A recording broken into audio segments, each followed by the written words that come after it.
Hey, what's going on, guys? Welcome back to Cutlery. Welcome to Shark Sunday. Hope everyone's having a great Sunday so far.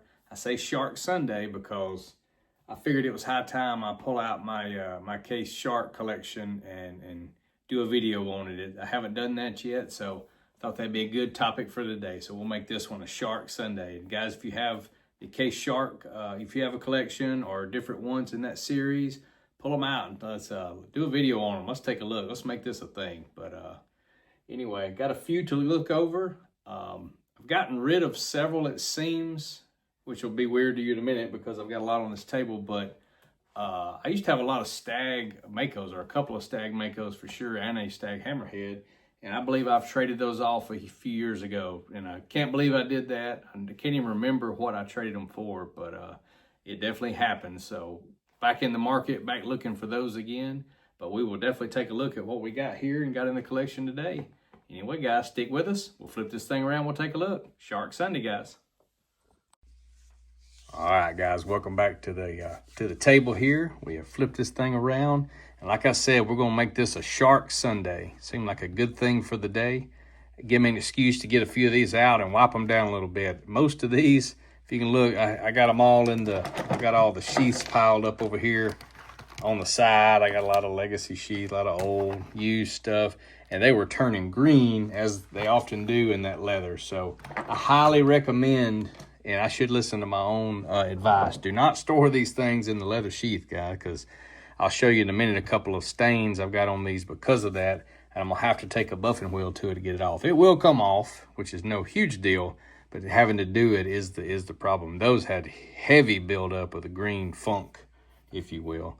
But we'll get this thing going. We'll just run through them, and they're pretty much, they're all varying years, of course. A lot of these are the same, and all of these look like the pack of wood. But there's one exception in here on that top row, and I'm kind of confused by it. And I want to talk that one through, and you guys tell me what you think. But we'll start left to right.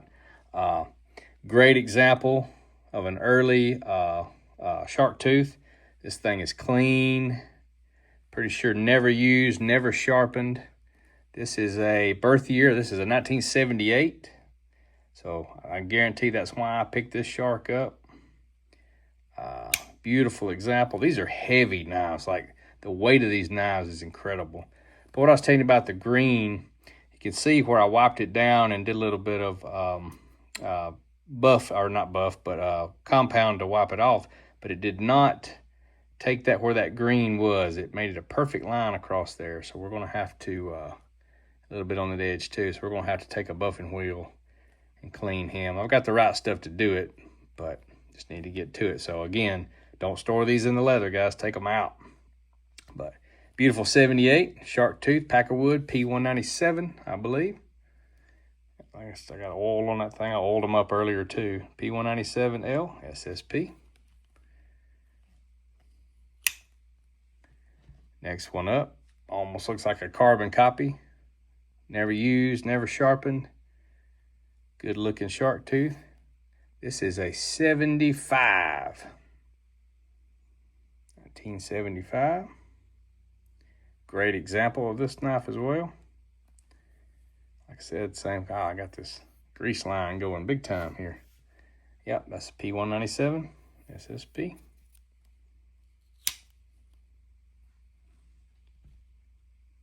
Next one up. Again, I say this is going to be a lot of redundancy, guys. See those spots again where that green was, corrosion. But this is a 79, so 1 dot. So a buddy over at 1 Dot Daily, here you go, buddy. This one needs to be yours. I'm just kidding. This one's got a little bit of, well, it may not have any sharpening. I can't tell. It's a little bit of scratching there, so it may have been put on a stone. But very full, good looking knife. Got a good lockup. He's got just that little bit of side-by-side play. You can feel it. But good lockup.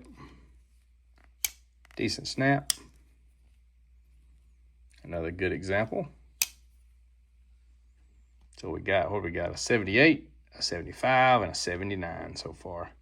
rolling on down the road here, we're going to get the condition you're going to see is starting to taper off a little bit. I bought a lot of used to 20 years ago, you could buy a Sharktooth for 30 bucks, 35 bucks all day long, especially a used condition one. Now they're just outrageous. I mean, eBay, even the rough ones are over $100 each, which blows my mind and probably why I never expanded this collection beyond. But this guy, you can see someone tried to use it as a hammer a little bit. Got some ding marks all down the back of the spine. It has been sharpened, but not much. Pretty much a full blade. This one is another 78, so another birth year. Another good looking shark. Needs a little buffing and cleaning on the bolsters, but next one up. Getting a little more condition issues. Got a little dinging on the bolster there. Right up there as well. You can tell somebody was knocking in something. A lot of dinging there. Still an excellent user. Some sharpening. This one is the one that has the pretty sure they got a hold from electricity because there's a little burn inside there. If you see that, it's like it's been got a little tip. Like it's been sharpened out the tip a little bit. This here is another birth year, a 78. So again, that's probably why I picked these up. And I've had these a long time. I just never get them out anymore. This used to be my go-to skinning knife for all things hunting and fishing, but I don't pull them out much anymore. Next one up, looking like the same thing. This one, I believe, is in decent condition, but the blade has been sharpened pretty good on it. If you can tell, it's got a lot of blade wear. And this is a 10.80. Locks up good. Still sharp as an absolute razor, but definitely used down. The Sharktooth is almost starting to go away. It's been sharpened down so much. Both sides, you can see where they come way up on that edge. I don't remember where it's like I've got some dinging in the pack of wood there too, like somebody was hitting something with it. But again, like I said, I used to pick every one of these up that I ran across, no matter the condition. This is one I want to talk about a little bit. So if you look, it looks exactly the same as the pack of wood ones. I mean, the wood looks exactly the same. But to me, I don't know what the difference is. It looks a little bit skinnier, and maybe it's just my eyes. I don't think so, though. I just believe that this knife has got a skinnier handle and a skinnier frame. I don't know. Maybe an optical illusion. But the difference in this one is it's in decent shape. It's been sharpened out on the tip a little bit, but pretty full blade. This is a 73, so maybe it's the year of it that makes it. This is the first year they produced the Sharktooth, I believe. But maybe it's the year of it that makes it a little bit skinnier frame. But the number on this one is a 7197. 7197 is actually curly maple handles, which honestly, I don't think these are. I don't think anything has ever been changed or rebladed or rehandled on this knife. It looks perfectly factory everything, and I've had it a lot of years. So I don't know. It's kind of a mystery to me. The curly maples I've seen are a lighter wood than this. This is that darker, just like the pack of wood. So I don't know. If I'm wrong, guys, let me know. I'm just curious. Maybe it's darkened over time, or maybe maybe the different blade was put in the wrong knife. I don't know. But I always thought that one was a curiosity. Now, that was the Sharktooth line. We got a couple more we'll talk about in a second. We'll roll into the Hammerheads. I have had a ton of Hammerheads in my lifetime. I don't have many anymore. Like I said, I've did wheel and deal because I had so many and ended up I have a lot less than I thought I did. But this is a birth year. It's a 78 Hammerhead. Perfect knife. This knife has never been touched. Barely even been taken out of the box. This is the box for it right here in the middle. The factory sheath and everything's in there. This is a P159. Love these birth year sharks. was going at one time, I was going to put all my 78s in a frame with some shark literature that I have, and I can't find that literature either. And I've got a 78 case belt buckle as well, which I may end up still doing that as a display. But future things, I may have to build one out. But now, this is a little bit newer Hammerhead. Got this one, I don't know how many years ago. Good many still, though. This brand new, it's never been used, never been sharpened. If you saw on that previous Hammerhead, it's almost like the definition of the Hammerhead is one's like really dark and one's lighter. It's hard to tell in this light, but you can see it kind of right there. One's super black, the 78, and the newer one's got like almost a brown tint to it. But anyway, Hammerhead, wonderful skinning knife, excellent for deer. Just an overall great knife. Next one down here is actually the only Mako I have currently, and like I said, I thought I had a couple of Stag Makos, but it looks like I got rid of those a while back. This one's one my wife purchased for me a few years ago, and I'm pretty sure it was a factory second, because you can see that right there. I can't tell, maybe it's an 88 or a 78. I know she bought it for me thinking it was a birth year. In the listing where she bought it probably said 78, but I just can't tell with that grind out. I'm not sure, to be honest. But good looking Mako, never sharpened. Just a little version. You can tell, little version of the Hammerhead. You can tell the difference in size of these guys. But the Mako is an excellent little user, little skinner. Just a great knife. He needs some bolster buffing as well. There's a lot of brass in these knives, as you can tell, and they get tarnished over time. The next to last shark we got is one we've looked at before. I think one of the Stagger Day videos. Definitely used and not necessarily abused, but beat up, got some dinging on it. This is the only Stag Sharktooth that I have currently. But the cool thing I thought was cool about it is not your traditional looking stag. It almost looks like an Appaloosa bone, the coloration. And I got it just this way, and all the little striations in the stag are just all over. Like it probably dried out at one point, and not necessarily cracked it, but you can tell it's got some dingers in it on that side all the way around. But this is a 10.80. Definitely used and sharpened, but still in excellent shape.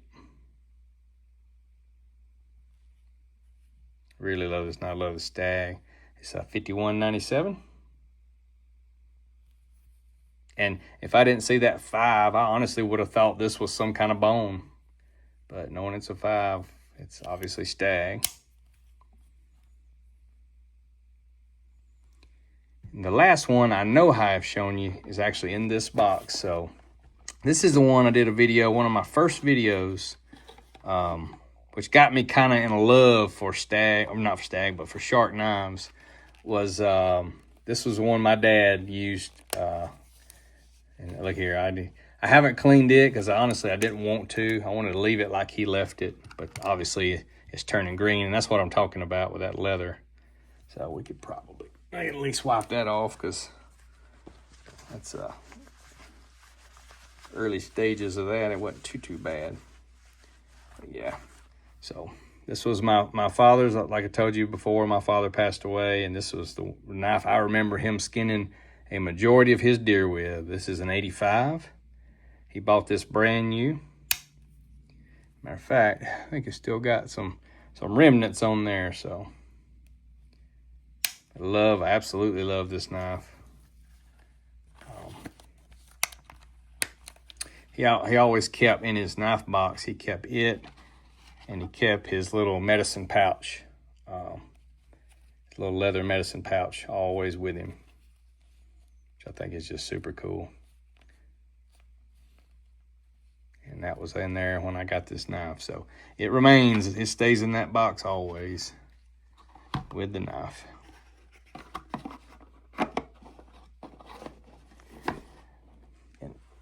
And I showed you this before too. This is actually the cover for that box. and it has his name and what he paid for that in 1985. So $39 total. Sure do wish they were $39 now. I think I'd buy every single one of them I find for that. Okay, can you get it to go back in there? There we go. All right, the only other knife I had today was this guy. So growing up, this was actually my skinning knife as a kid. Used this knife a ton. I cleaned it up. I don't think I've shown this on video, but I actually cleaned it up today a little bit. Did a little bit of polishing on it, as it was super, super nasty. But it turned out really great. No dots on this one. It's hard to tell anyway, because that's not true at all. There's 3 dots on that one, so 77. Didn't even look at it good enough for myself. But got a lot of oil on it this thing's got some super snap. This will take your finger off. You can tell I did oil it today and it's trying to come out of there. Wipe that off. Yeah, that good skinning blade. These little two-blade knives. I can't remember. These are saber grind knives. I can't remember the... tell you what, let's take a look here. This is a 65 saber grind. I believe that's what that says. Yep. Saber grind meaning the that bevel and that secondary grind down through the blade. But just a beautiful knife. I am probably going to still a little sharp. I'm probably going to sharpen this guy up, and I may carry it some this year during deer season. But yeah, that gave me a good, getting these out and wiping them down gave me a good excuse to get down to my shop and clean this up. And hey, guess what, guys? This thing's got 2 blades. And believe it or not, when you open both blades at the same time and you're cleaning, both blades will cut you. I was not paying attention, and I was cleaning, and it slipped right down both blades, open at the same time, and they both got me pretty decent. Luckily, it wasn't worse than what it was, so quit bleeding pretty quick.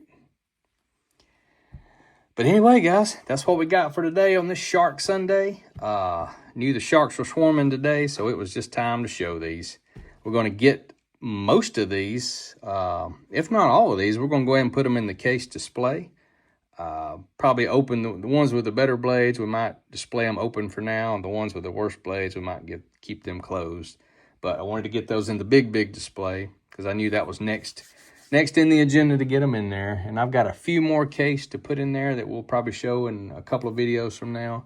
And that's almost all of my case knife collection, what you've seen in my previous videos. I'm getting close. All my canoes, I got 14, 15 canoes. They're not going in there for now. They're going to stay in their own display. And again, we'll talk about those in a future video too. But anyway, guys, I'm Cutlery. Thank you so much for joining again. Thank you so much for the support. Our subscribers have been going up daily, and it's amazing. I love it, guys. I love making these videos. I'm going to definitely continue to do so. If you see anything or think of any kind of knives that you'd like to see, and I may or may not have in my collection, I will take a look either way, and we'll try to get those on a video. But anyway, guys, thank you so much from Cutlery. We'll see you next time. All right, guys, we're over here to display. We got those sharks put in. You can see we've loaded up this section. Every one we talked about, with one exception, of course. My dad's is all laid out in here. We pull ahead and put the couple boxes we had up there just for now for safekeeping. But things are getting better and better, guys. More and more. Got a few more gap places we need to fill these up. Probably got enough knives, I think, to fill this in right here. And that's going to be about it for my case collection for now. But ever growing, of course. Always trying to get more. But anyway, guys, thank you so much for watching again from Cutlery. Y'all have a good evening. Hope you have a wonderful Sunday, and God bless.